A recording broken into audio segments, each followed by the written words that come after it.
welcome to Research to Revenue Part 3, where we will be talking about a lot of things today. Actually, one will be managing a team managing a team that is responsible for projects within your business.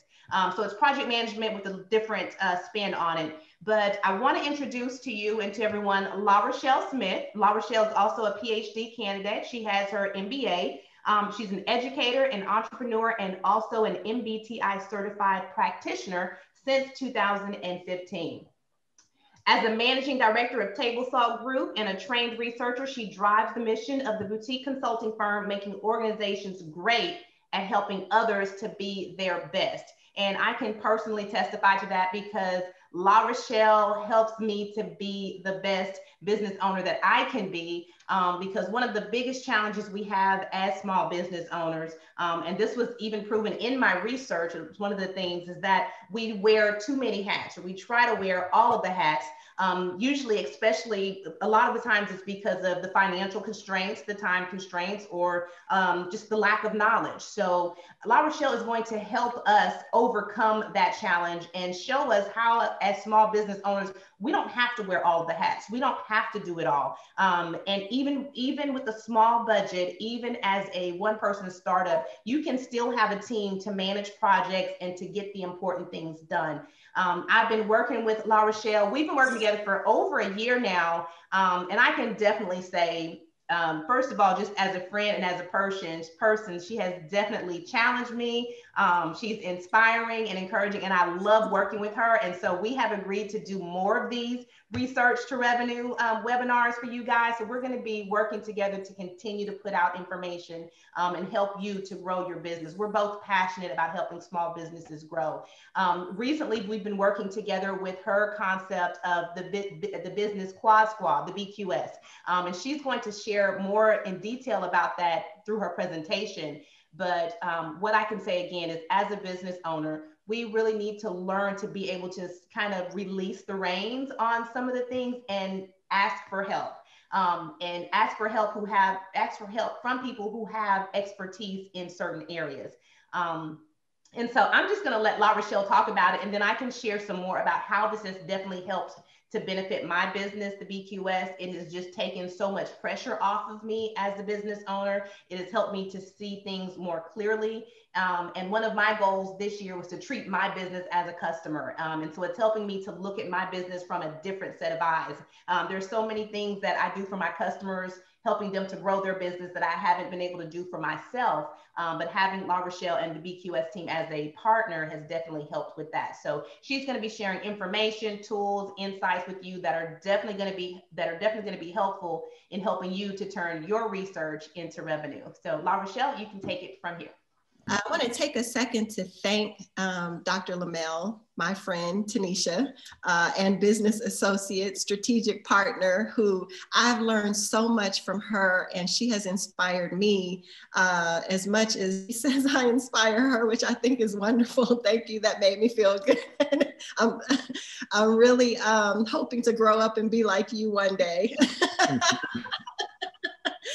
But in our strategic partnership, one of the things that did truly inspire me is the work that she did in her dissertation.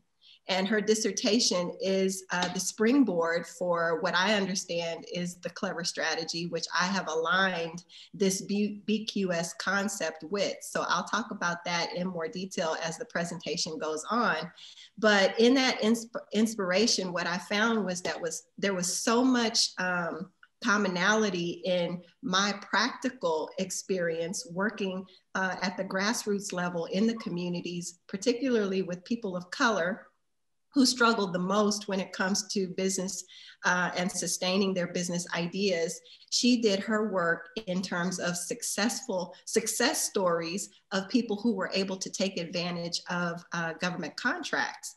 And so I knew a lot about that. I've had experience working with federal contracts as well as state, county, and city contracting. So, you know, all of what she put into her research really resonated with me. And I knew that I wanted to work with her from that moment forward. So I'm glad we're able to do this. I'm looking forward to turning research to revenue, becoming a really great platform that will have a community that will grow from the few people that we have here present today to tens of thousands. So I'm putting that out there in the universe, and we're going to just watch the magic happen.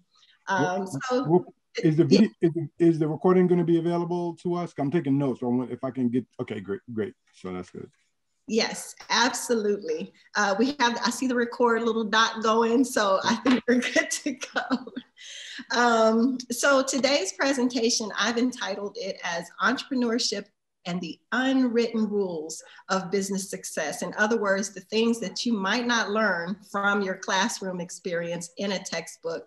These are things that came from my 10 plus years, as I mentioned, of working with hundreds and hundreds of business startup people with great, brilliant ideas who just needed a little kick in how do we start a business plan? How do we write a business plan and put it in front of funding sources and get those funding sources to pour capital into our ideas and then grow it.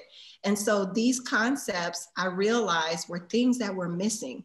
In the scholarly terms, it was gaps in the literature and in the process of what was currently being put out there. So that's how the Business Squad or BQS concept came about. And how to advance my screen, there we go. Tell you a little bit more about what you can expect from this presentation. As I mentioned, the BQS or the Entrepreneurship Unwritten Rules of Success really is just an inside look at real world lessons that you can learn from the success of others, or if you will, the unnecessary pitfalls that many of us as entrepreneurs and business owners will encounter at some point in time. So this team building project management toolkit, as I like to refer to it, is a toolkit because you can go back and you can actually pull from the practical examples of what you're going to hear about here today. So we're gonna talk a little bit about the launching, the decisions that go into how to launch your business. How do you decide, you know, what business structure that you should choose? There are a myriad of options that you can go with. And a lot of times entrepreneurs have a difficult time deciding what's the best option for them. After you're launching the business or your research to revenue project, you want to be able to protect it. So there's some legal aspects that you need to be aware of, knowing what your liabilities are, how to grow your project. So, you know, where do you find information with regard to who your market is and what that data says in order to inform your business strategy. And then we'll look about a little bit into measuring and funding your business idea in an effective way. Also want to talk about some of the preliminary steps, because if you've attended some of the previous workshops that have been taking place on turning research into revenue, I believe part 2 was the last one that took place. This workshop is intended to extend your knowledge on that information, more specifically the clever strategy that Tanisha has developed as a result of her dissertation research. And then everybody has probably heard this statistic quite often, but I pulled it from a recent, I think it was a documentary that I watched from MSNBC or NBC. And they just talked about why 90% of startups across all industries end up failing, and then 10% of those typically fail after the first year. So how do we change those odds? How do we position ourselves for success so that we don't succumb to those devastating odds where we put our ideas out there and then we end up not being able to sustain them? So the other thing too is in terms of what you can expect is I want this to be engaging and interactive. So if at any point in time If you'll have your chat window ready to go, put your questions there. If you can use the functions or the features of Zoom here and you raise your hand, you have a question you want to interject, I'm totally open to that. Let's make this an engaging conversation for others to be able to benefit. I don't claim to know it all, but I do know what I know, and I'm happy to share that with you. That being said, Table Salt Group, which is the company that I am the managing director, also the founder of, we have developed our own entrepreneurship philosophy. So we'll talk about that. Want to familiarize yourself with the concept, again, as it relates to Tanisha's clever strategy.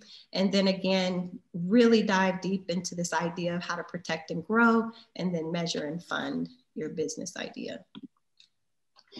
So Tanisha did a great job of introducing Table Salt Group and me. So I won't spend too much time on this this slide that you see here, but I do want to emphasize the fact that this idea of turning research to revenue is essentially my business startup story. I spent many years in academia working at a research institution where I was able to take part in developing a program based on research for leadership development in students. And so I've transformed that research and the results of that experience into now a leadership development program that is targeted towards early career professionals. So those who have graduated from college, maybe within 2 to 3 years into their career, and how to help them acclimate into the workplace and get on a track towards a leadership role, or at least a position of influence. We've developed a program around that, as well as being able to help leaders identify themselves as entrepreneurs, because I'm going to share some statistics with you here a little later, where there's going to be a huge transformation from those who are working as employees to participating in what is being called now this gig economy. So we'll talk a little bit about that, but the years of experience working with those small business startups and the leadership development research that has been done is the essence of what Table Salt Group hopes to help others to learn from and to benefit from. And a lot of what Tanisha shared with you earlier in her experience is what we're here to do, is really to manage the experience so that as a leader and a business owner, you can focus on what it is that you really enjoy doing and can do best. So going back to this idea of research, those of us who've come from academia probably know this very well in depth, that there is a difference between the different types of research. And so I want to distinguish them very quickly for you. When we're talking about turning research into revenue, we have what we identify as academic or basic research. And this is really research that's guided by an existing theory. It's typically done by independent researchers or a research team, and it involves some kind of systematic investigation. A lot of times there's going to be a target audience, or what we call population of participants, and it might involve having to get approval from an institutional research board, because we want to make sure that we protect those who participate in that research. And then we have what we're going to term here as professional research. So this typically is, also called applied research. It emerges from business requirements, and it's usually intended towards advancing someone's professional ideas, or maybe their intellectual property that they have discovered, similar to the business squad concept. What the research is not, when we talk about academic or basic research, it's not just information gathering. So when you're talking about research to revenue from an academic or basic research standpoint, you're usually going to have some kind of a sponsor. So you may work for a university that is a research institute, and it's got millions of dollars of funding that comes in to sponsor or to support basic research. Where on the other hand, you have your applied research that might not necessarily be tied to an institution such as a university or a company, a corporate entity that has an R&D department.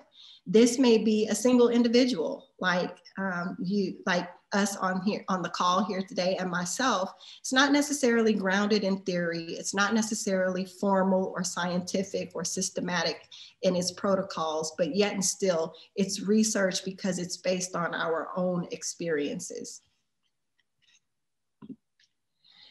A little bit more about the comparison, because I want to make this very clear about what we mean when we say research to revenue, some differences between academic and professional. On the academic side, we're talking about research that is intended to add to a larger body of knowledge. So you're going to be doing literature reviews, and you're going to be doing maybe qualitative or quantitative studies with regard to this academic research. The questions that are being answered or the problems that are intended to be solved here are more conceptual. And so you're going to, again, focus more on theory. The findings of that research, as I mentioned, it's typically sponsored by some larger entity or institution. So it's going to be made public by the time the research results are achieved. Going back to the professional research side, as opposed to academic research, it's really intended to solve real world problems that are at hand. Like these are things that are pressing and need to be some discovery found at that given point in time. The problems tend to be more practical in nature, and they're organizationally focused. So again, we're talking about research that is more geared probably towards this idea of research to revenue, more so than the academic variety of research. The findings, as opposed to them being made public, are generally intellectual property that's kept private. It's proprietary to that business or to that enterprise that is about to be started. So you don't want to share it with everybody, because then your competitors are able to take advantage of that information. And so we use this information in a way that we make decisions and we set up strategic planning with the results of that research. I'll skip on down back over to the academic research side, where we talk about how is it shared, like what are the tangible results of this type of research. So we're talking about doctoral dissertations, we're talking about articles that are published in scholarly journals, maybe they're presented at academic conferences, and some people even write books as a result of their research. That's not to say that we can't do that on the professional side. It's just that, again, the professional side of research is more geared towards business enterprise. The results could be published in internal reports and maybe even built into case studies, white papers, things like that. So lastly, on this idea of research, is I want to talk about market research. To me, this is the foundation of any successful company, because you have to know that there is a market out there for the research that you're going to turn into a business. That's how the revenue is generated, obviously. So this type of research is going to be systematic. It's the idea of collecting information and interpreting that information so that you can make well-informed business decisions. Helps you to identify new markets, stay on top of marketing trends, understand whether or not the timing is right for you to develop new products or enhance the ones that you already have out there. And basically, it's your way to innovate your business and make sure that you build what investors call a moat around your business idea, so that competitors won't be such an issue for you and your business can be more successful. Okay. So here's some examples that probably come to mind when we talk about this idea of research to revenue. These days, you hear a lot about a type of biomedical research because there's a lot of talk about finding a vaccine, which we have now for COVID. So you've got companies like Pfizer, Moderna, Johnson & Johnson, who are out in the news a lot these days. And so this is an example that I'm going to present to you as idea of turning research to revenue. A little bit before that, when we weren't so concerned about a pandemic, there was a lot of talk about Facebook. And that was an example of network technology research where Mark Zuckerberg and I believe it was one of his college buddies who became a partner. And they had this idea of how to help people to network and interact and connect with each other on technology such as what we're using here today. So Facebook is another example of turning research to revenue. You have PayPal. We haven't heard about that in a long time, but we have heard the name Elon Musk a lot. And so this was an example of turning research to revenue from the financial technology or fintech, as I've heard it described by investors, and that was Elon Musk. And again, you'll notice a trend here. A lot of times when these entrepreneurs began to start a business idea, they didn't venture out to do it alone. They always had partners who they worked with in order to bring these things to the market. Now, I've got a long history of agricultural research. I spent a lot of my time in my career working for a college of agriculture. So with my engineering background and my business background, it was really intriguing to learn about agriculture and how much of an impact it has on our lives. So this is an example here I bring to you of a product called Cuties. And Cuties, if you've ever heard of it, was really targeted towards kids because it's healthy. Cuties is like a small little orange or tangerine that's easy to peel, it's easy to pack. Kids can peel it and eat it. And this was brought to market by Bernie Evans and some partners that he started with. So these are some large scale examples of turning research to revenue. But again, I think it's important to focus on communities of color or Black entrepreneurs. And these are some that I went and found some of the research to revenue projects that they had. So we've got Iyanla Vanzant, who I'm a big fan of her show, Fix My Life. I think she's got some really great topics and guests on the show, but little do we probably know about her as an entrepreneur. She has a product called Masterpiece Body Therapy. And so she brought that research and turned it into revenue. And so it's out there on the market. Another similar one, Carol's Daughter hair, body, and skincare product. She was in her kitchen and was mixing together different types of ingredients and turned this into essentially, it was chemical engineering research, but you know, she, from a practical standpoint, was pulling different kinds of ingredients together until she developed a product of her own and brought it to market. And then I won't go too far into these others, but there's tons of examples here of 25 that I was able to find of examples of other entrepreneurs who turn their research to revenue. And then it goes so far as to give you like how much money they were able to raise. So millions were raised by this particular founder of Plum Perfect, and gives you even an idea of who their investors were. Oh, we got another New Yorker here. So you probably might have heard of this person in your neck of the woods. There's several other examples here. California raised $2.5 million. Here's a list of all their investors. One of them includes a university. But her idea was how to merge technology with healthcare in order to improve people who suffer from some sort of cardiovascular diseases or things like that. So, you know, really interesting information here and a reflection of how we can successfully, as Black entrepreneurs, turn our research projects into revenue. But going back to my presentation, now let's talk about some of the facts that have been put out there and how we can increase our odds of beating these things that tend to prevent us from being successful.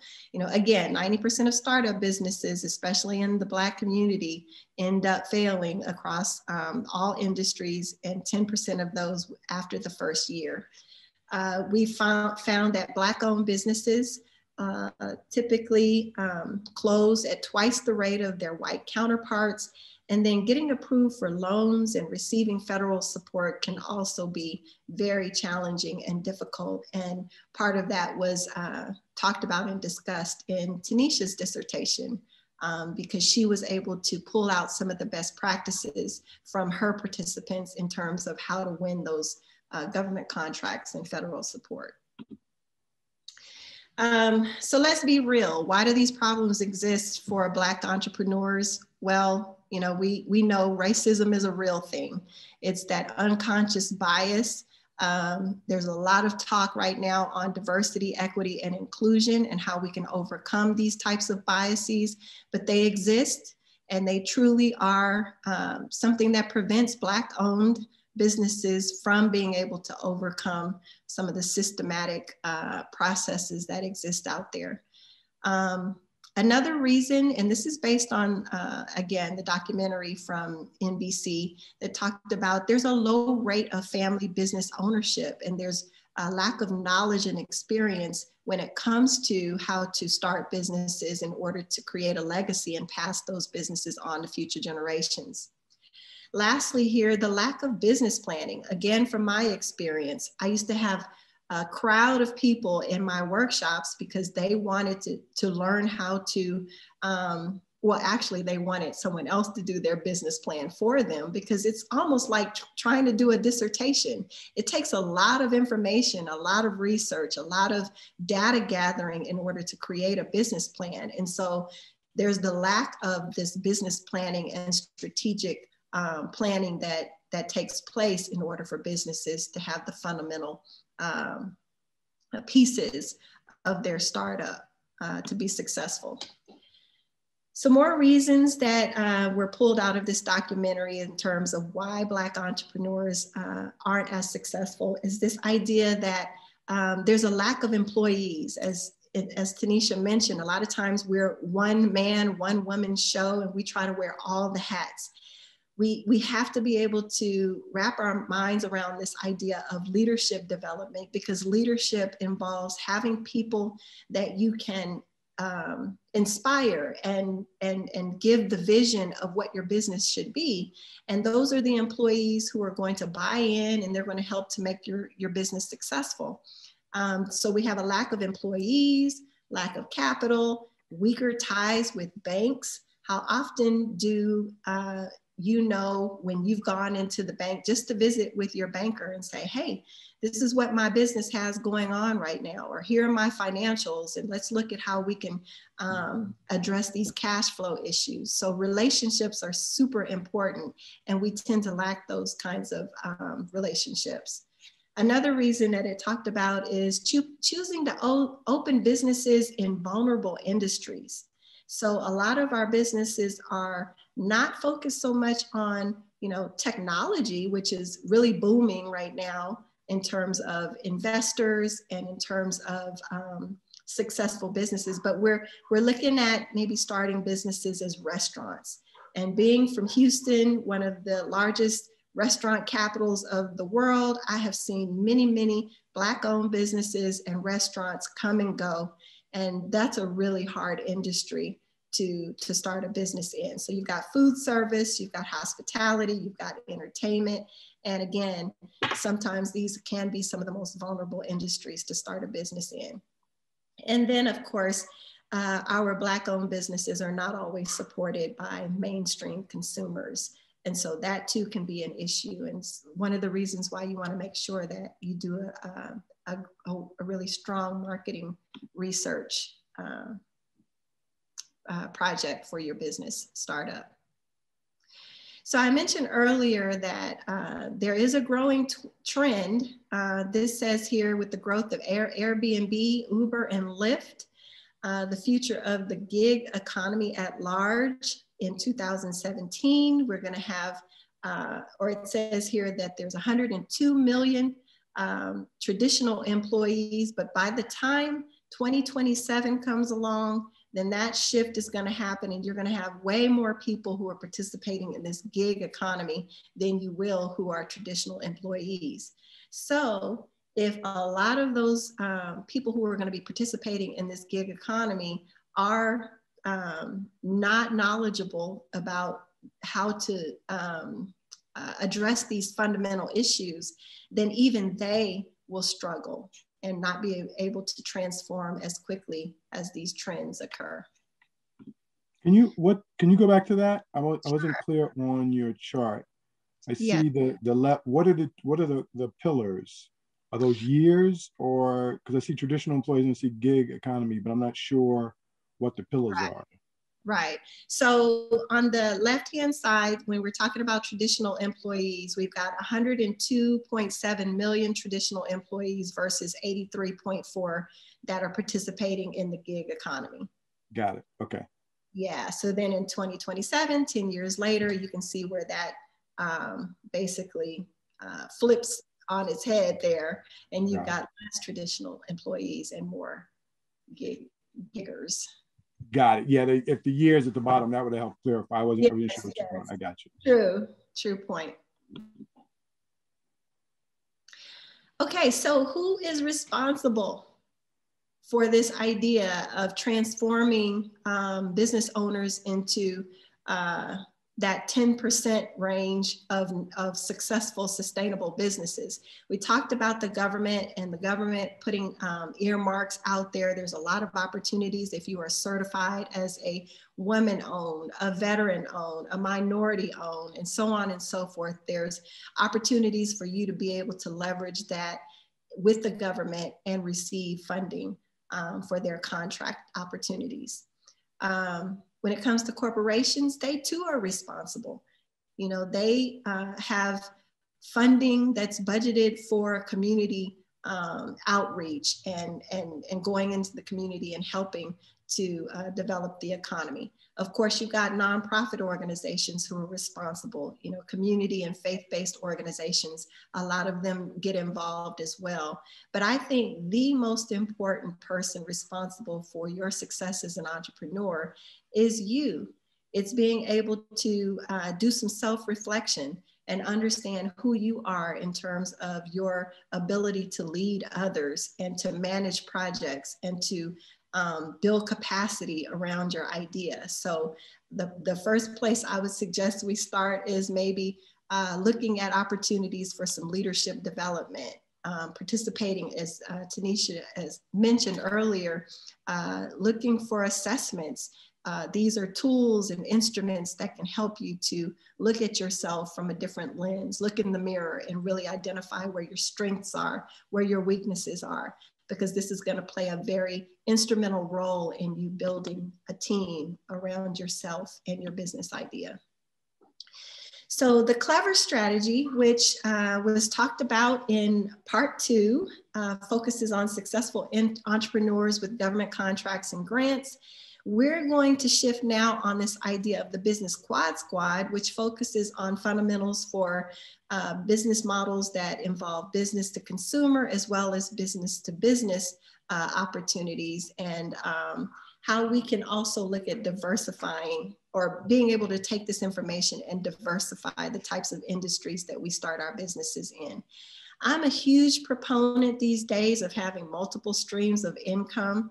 So I think it's important to, while if you're fortunate to be working full time and you've got a career going and maybe you're employed by a corporation or a university or what have you, you know, it's always important to think about, well, what can I do as a business idea? Maybe you don't have to focus on it full time, but maybe you can look at going into real estate. Maybe you can look at you know, investing in some kind of a passive form of income that is a business model to develop those multiple streams of income. Because many people, especially in this day and time, I've experienced it myself, may not always be in one particular career the lifetime of their career. They may, you know, want to have different options to fall back on. So I think this is a very important thing to think about and consider, no matter what stage of your career or investor or business minded where you are in that process. So reflecting back on what I learned about the CLEVER strategy, CLEVER stands for clarity, leadership, execution, value, economics, and relationships and resources. Of course, I don't have to go too far into that.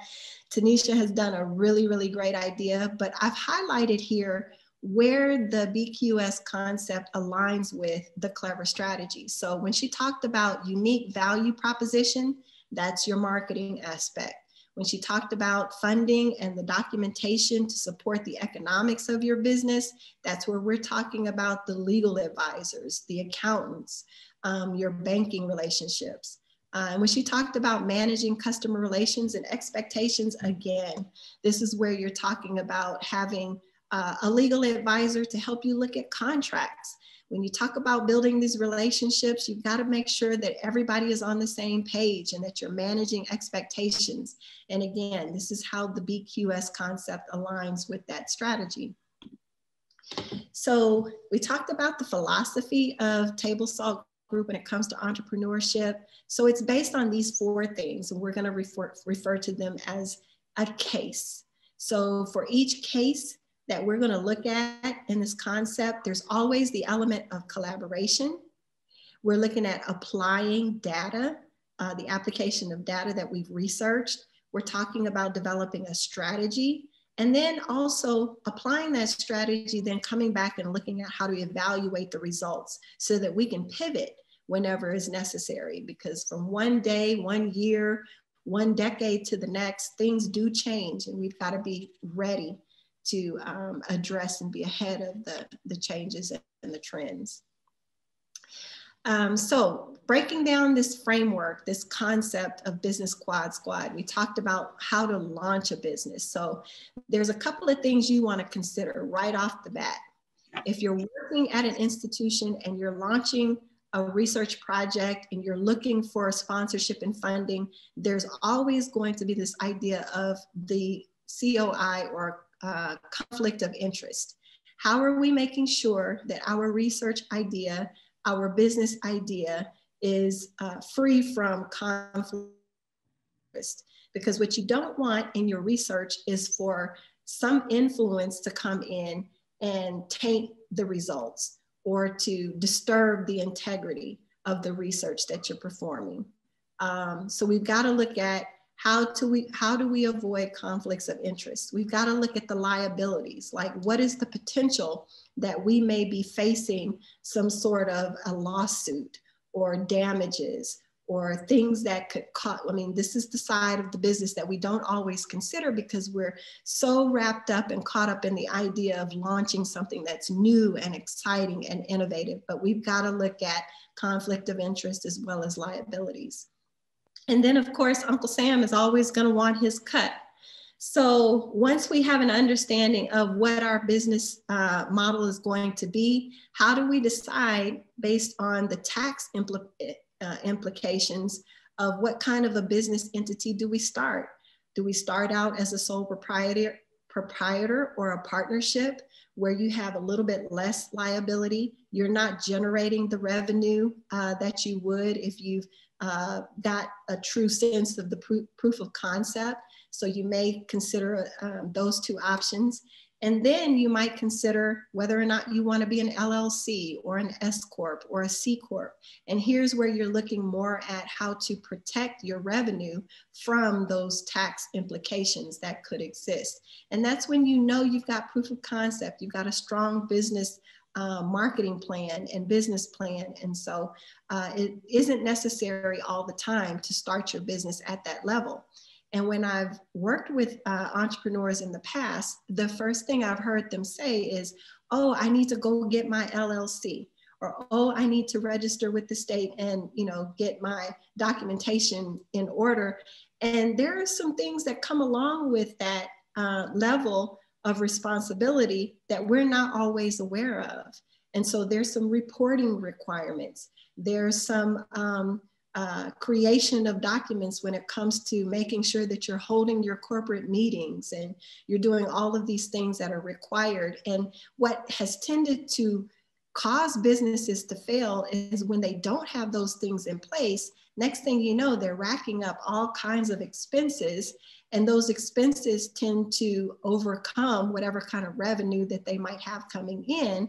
And so there's that path towards, oh no, what am I going to do? Maybe they don't have an exit strategy. Maybe they haven't considered what could happen as a result of not being accountable and responsible to those things that are required of those different levels of business models. Okay, so let's say we move past that part. We've said, okay, I think a partnership is the right answer for me. And so how do we start building a team and having that team manage the types of projects that are necessary to sustain our business? Well, we might not know right off the bat what all the projects are going to be. We think about product, we think about services, but the operational part of our business is not necessarily something that we focus on right away. But we've got to be thinking about protecting the business idea. So that's the first element of the Business Quad Squad.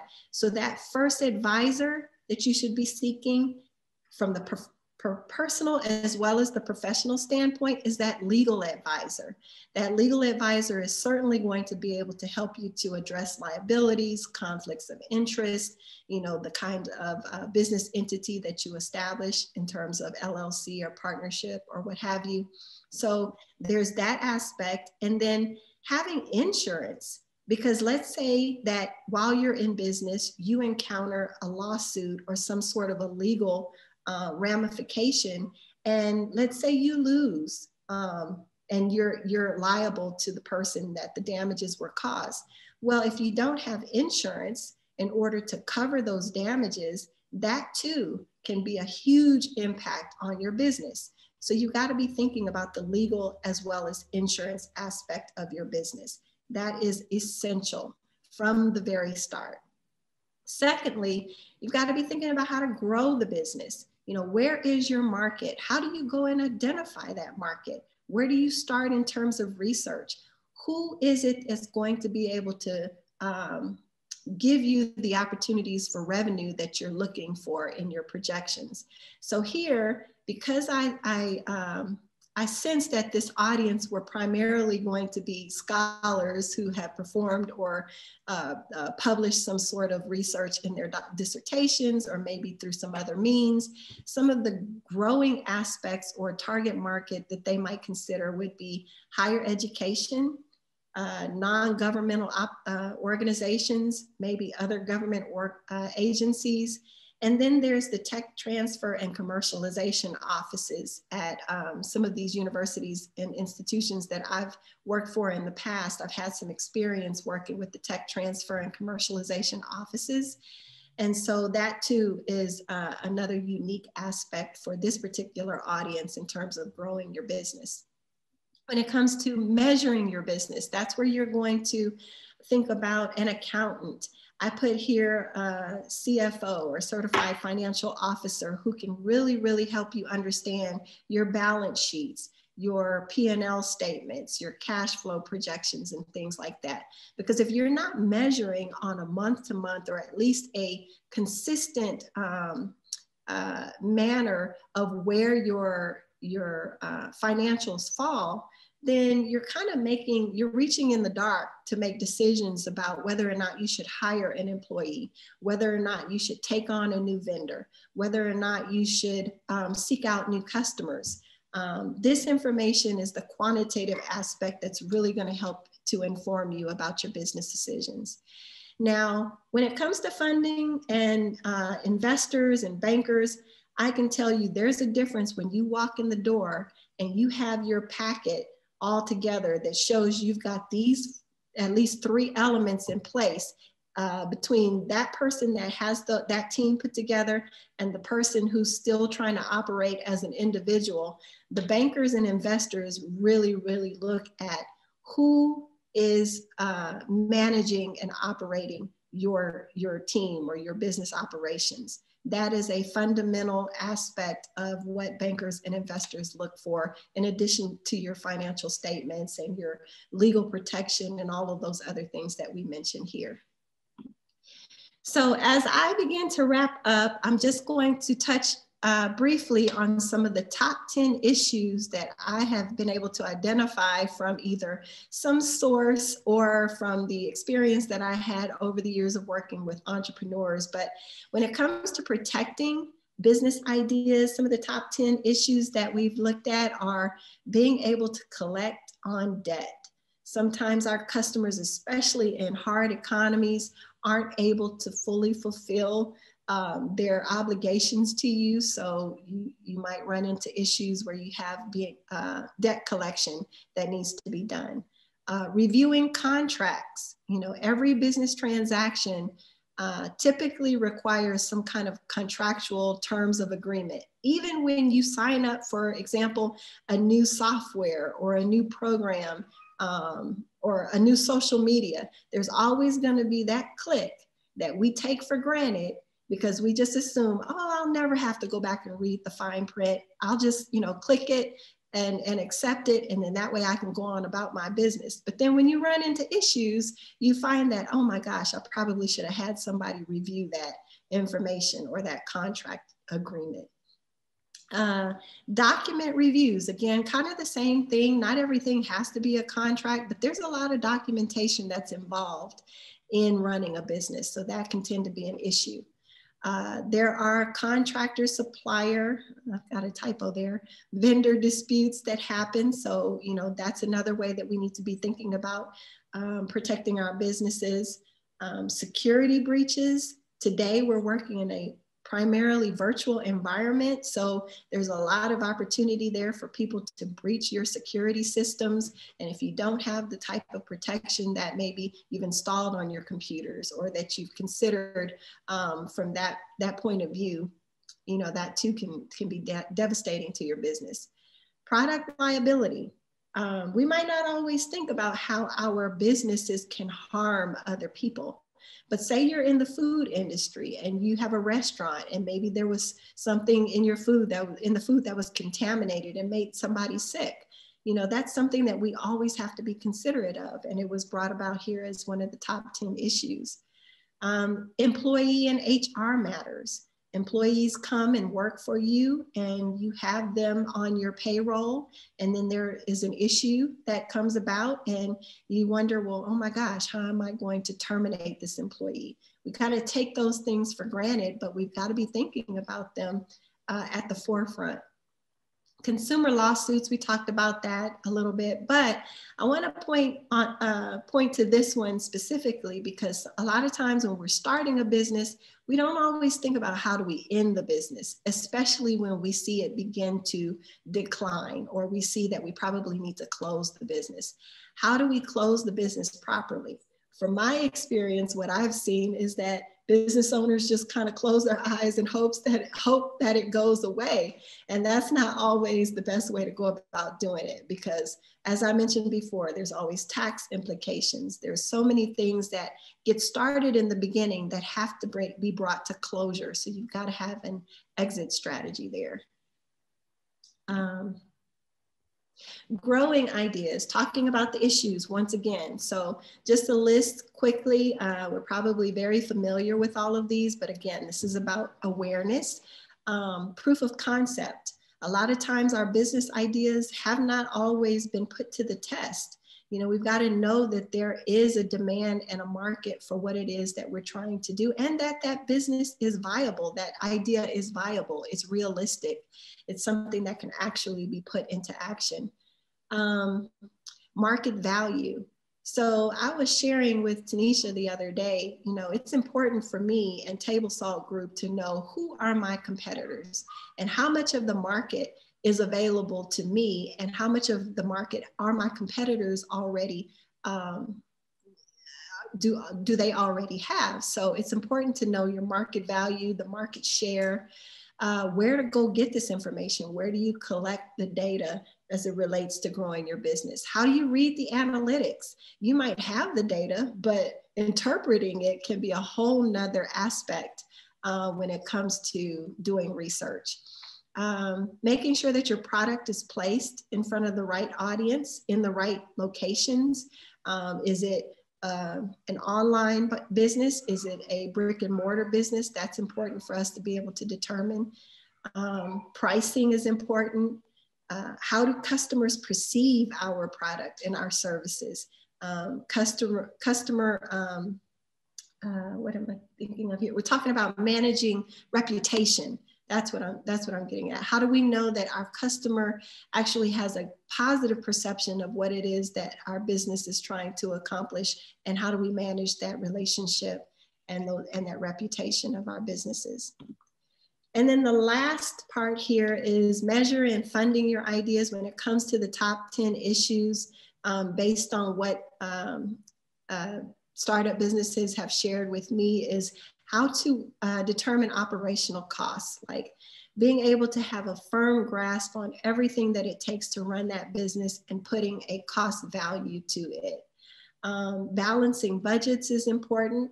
A lot of times people don't understand the difference between personal and business credit and how to build both, because it's going to be very important when it comes to managing your cash flow. Revenue tends to have seasonality associated with it. So there are times when your business might not necessarily generate the revenue that you need in order to sustain all of the expenses. So you've got to be thinking about cash flow and credit readiness. Payroll management came up as an issue. Timely reporting of all of the documentation that's required for businesses to sustain, and then investors. How do you go about finding those investors who are going to put millions of dollars into your business ideas and to develop those relationships? So again, just listing some of the issues, raising awareness about this idea of what it means to have a business quad squad, and to be able to have that team advisors manage your business. As we talk about this, yes. Okay, yeah. Well, as we talk about this, I'm sure you're wondering, well, okay, there's a lot of information that you just shared with me, a lot of issues to address. Okay, that's great. We can devise this team of advisors. We understand how important it is to do it as a fundamental step of growing your business. But what are the next steps? I don't think I'm able. Let's say, for example, you're thinking, I don't think I can afford that right now. I'm just starting out. I've got a great idea. I've got tons of potential here, but I may not necessarily have the startup capital, and I'm not ready to hire this team, and I want to try to do it myself. Well, here are some ways that you can do that. There are a lot of resources out there. You may have heard of some of these. One of the ones that I use in particular is Legal Shield, where I have access to a team of advisors at a very cost-effective way of managing this resource, access to 24-hour resource of attorneys, which I've been able to utilize for at least a year now in terms of growing our business at Table Salt Group. When you talk about accounting, there's another resource that I learned about, which I'm sharing here with you. It's called Finance Pal. I've looked into it and learned that it's a very effective and efficient way, similar to Legal Shield, where you can have 24-hour access to people with accounting resources to help you in your business. When it comes to the marketing aspect, you can look at Qualtrics. Qualtrics is used primarily for doing surveys and things like that. In my experience, I've been able to develop surveys and help to get participants through Qualtrics to participate in my research, but it also has an aspect where it will do that for you. So you can hire them to come in and do your marketing research. Statistica is another one similar to Qualtrics. And then you have Google Trends, which is another do-it-yourself. You can go on Google Trends, you can type in a keyword or a keyword, and then it'll tell you over a period of time just how many people have been searching on that term. Yeah, on that term, and help you to determine just how popular of an idea it is with different audiences. And then of course we think about banking institutions, but again, we don't think about which ones are going to be best in terms of business relationships as far as small businesses are concerned. I know that there's Chase, there's Bank of America, there's Wells Fargo, and all of these large banking institutions, but you might also want to consider credit unions, which tend to be a little bit more small business friendly than some of the larger institutions.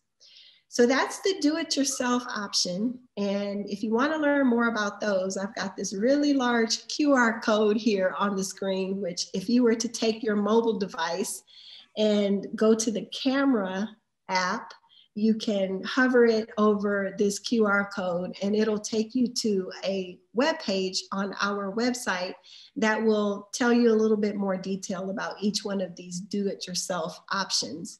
And I will share in full transparency that if you are to select any of those from that webpage, then there is a benefit for me as an affiliate of those services, but there's also discounts and opportunities for you as well to benefit from the use of those do-it-yourself resources. And then the last thing, which I really, really hope that will be the biggest takeaway from this presentation, is the idea of having someone to be able to come in and manage this team for you. So in other words, like an MBA for hire, somebody who can come in, help you as a consultant to manage the experience of being an entrepreneur. So again, you can focus on the things that you really enjoy and are strong, show your strengths in, give you the freedom to lead your team, give you access to an expert advisory board, if you will, that you don't necessarily have to know every little intricate detail about what they do and how they do it, but to have someone who can kind of liaison that information for you and be able to be a sounding board to make some informed decisions. And all of this, I submit to you, I believe that from what I've experienced, what I have seen over time, will certainly increase your odds for business success so that you don't succumb to the 90% of businesses that tend to fail within the first year of their starting. So with that, I'll close. And if any of this has intrigued you enough to want to learn more, there's another QR code here for you to click on, because it will take you to an opportunity for a consultation, a free consultation to learn more about some of the information that you've heard here today. And also in partnership with Tanisha, she and I have agreed that we will do our consultation together so that you can benefit from some of the research that she has done in her work with developing the Clever strategy in collaboration with Table Salt Group and its BQS concept. Again, my name is LaRochelle Smith. I'm the managing director for Table Salt Group, and it has been a sheer pleasure to be here with you today and to be able to present this information. And I look forward to meeting more of you and learning more about what your business ideas are, and hopefully work together into the future. So thank you. Thank you. Thank you so much, Michelle.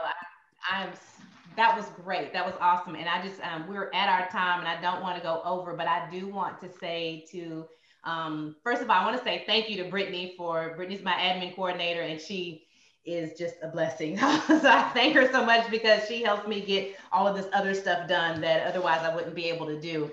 And even in saying that, I just want to encourage you guys to reach out to LaRochelle, schedule the consultation. One of the best things that I've done for my business is working with LaRochelle and the Business Quad Squad concept. because I know as intellectuals, as scholars, as doctoral candidates, whatever, we love to learn, and we can get caught up in our own research, or, you know, trying to figure out how to do it ourselves.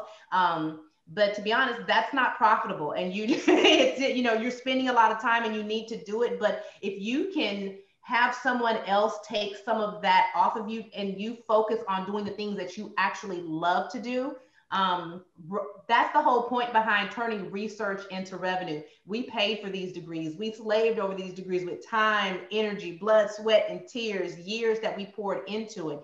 So now trying to figure out all of this business stuff, about how to make it work and how to turn it into something profitable. Don't go and try to get another degree in how to be, you know, how to be successful in terms of, you know, your accounting. And you don't need an accounting degree. Hire an accountant.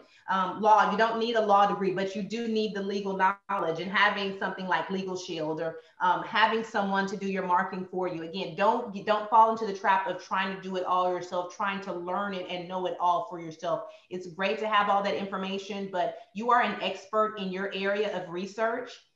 Turn that research into dollars. Focus on that concept, that business concept. Focus on how to get proof of concept for that idea, and to turn that into a profitable entity, and then get the help that you need to run your business and manage the project of being a business owner by hiring the team that you need. So again, thank you so much, La Rochelle. Thank you, Brittany. Thank you, Scorpio and Judy. Hi, Judy. We saw you sneak in, and we're so glad that you made it. I know a lot of people were having trouble with the link this morning, so I do apologize for that, but we're glad you're here. We will make the video available. Before we end, I do want to ask, does anyone have any questions, any comments about anything before we end? No, I just want to say, Larry, I actually remember, I think I saw you in the last presentation, but thank you for this presentation. It's very good. We need to connect in regards to our research. My research is similar. You get a chance to talk about it, but I'm looking at entrepreneurship, educated entrepreneurs. So entrepreneurs that have an entrepreneurship degree, and how they impact their communities. And so that's at a high level what I'm looking to do, but love to talk to you about research and things. We're both in the same boat. So I'll put my information in the chat for us to stay connected. And I know, Tanisha, awesome. You already have all my information, correct? Yes, and we're waiting on that consult. So we're going to definitely talk about that research. Yeah. Also, we have just, like I said earlier, we decided to do these, you know, hopefully monthly, but we want your ideas. So if you have a topic that you would like for us to address in our next research to revenue, please put that in the chat as well. Or you can email it to us if you come up with something later, but we do plan on having our next research to revenue on March 20th. It's another Saturday. It'll be 9 a.m. Central Standard Time again. And we'll definitely work on getting the tech issues worked out with the links and whatnot. But if you have any ideas on what you would like to hear us cover, please put that in the chat, shoot us an email. We want to know, we want to deliver information that is useful for you as educated entrepreneurs. I love the way Scorpio put it. And again, we want to help you grow your business. We want to see as many profitable, successful small businesses out there, particularly minority and women small business owners. That's our passion. And we want to do our part to help grow that and to help reverse that number so that we see more successful and less failure rates in those first 3 to 5 years. So, and did anyone else want to have anything before we wrap it up? Anything else? Okay. Well, again, thank you all. Hopefully we'll see you again in March. You guys stay safe and stay warm.